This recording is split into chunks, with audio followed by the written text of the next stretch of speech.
Where is my dad?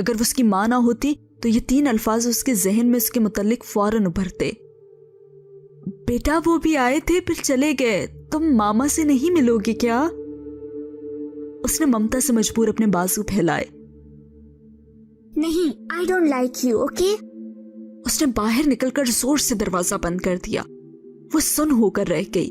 بازو آہستہ سے پہلو میں آن گرے اور وہ سوچنے لگی کہ یہ 7 سال کا بچہ, اس کے دل میں اتنی نفرت, اتنی کڑواہٹ کیسے آ گئی؟ کیا قصور تھا اس کا کہ وہ یوں سے متنفر تھا؟ اور صرف اسی سے نہیں بلکہ فرشتے سے بھی.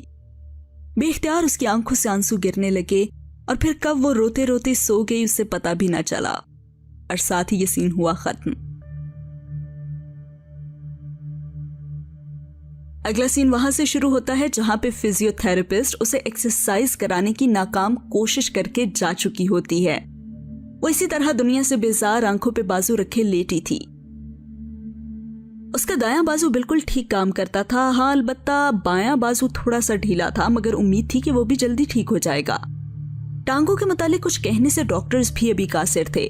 کبھی وہ کہتے کہ فزیو تھراپی سے آہستہ آہستہ وہ ٹھیک ہو جائے گی, اور بعض اوقات وہ کہتے کہ سب کا انحصار اس کی اپنی قوت ارادی پر ہے. وہ قوت ارادی جس کو استعمال کرنے کی کوشش وہ بالکل بھی نہیں کر رہی تھی. وہ ایسے ہی لیٹی رہی اور اچانک ایک دم سے پھولوں کی مہک نتنوں سے جب ٹکرائی تو اس نے دھیرے سے بازو ہٹایا اور آنکھیں کھولیں. فرشتے بڑا سا مہکتے سرخ گلابوں کا بکے لیے اندر داخل ہوئی تھی. اس کے سیاہ سکارف میں مقید چہرے پہ وہی مخصوص ٹھنڈی سی مسکراہٹ تھی.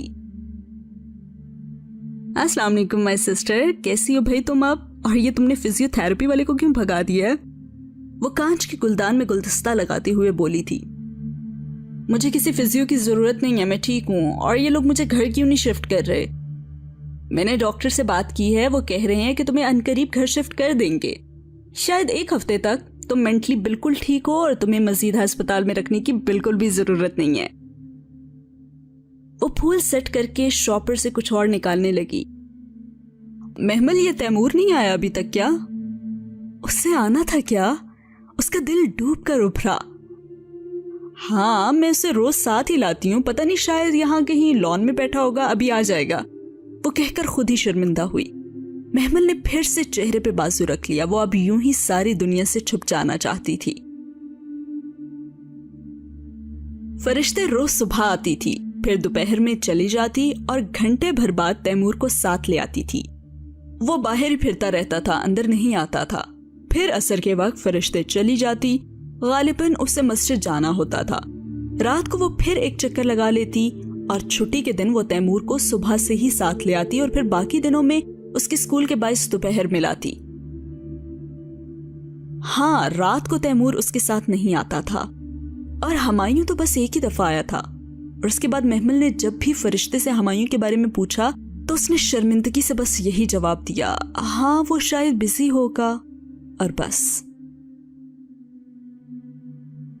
فرشتے دن میں 3 چکر لگایا کرتی تھی. محمل کا ہر چھوٹا بڑا کام وہ کرتی, اور نہیں تو اس کے ساتھ بیٹھی تسلی اور پیار کی باتیں کرتی. اب بھی وہ جانے کیا چیز الٹ پلٹ کر رہی تھی, اور محمل کو کھٹ کھٹ کی آوازیں آ رہی تھی, مگر یوں ہی بیزار سی منہ پہ بازو وہ رکھے لیٹی رہی.